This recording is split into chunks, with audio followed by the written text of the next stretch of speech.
กับน้ำที่เขาเอิ้นว่าเมืองวังบอนคำอังแดนที่แสนเจ้าเอกอ้าง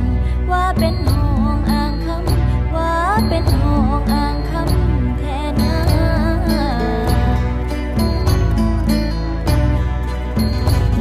สายเอ๋ยพ่อลุ่นสว่างฟ้าเบยเบิกมูลภาสักกูนาเศร้าเศร้าเสียง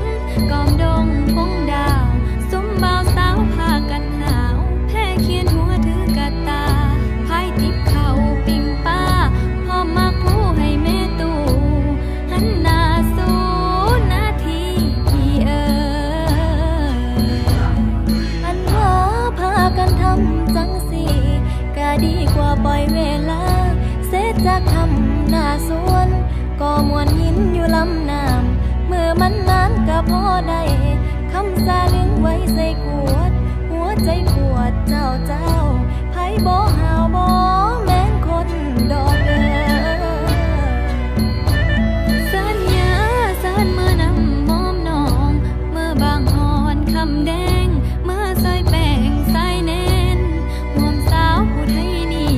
คันบุญมีก็คงได้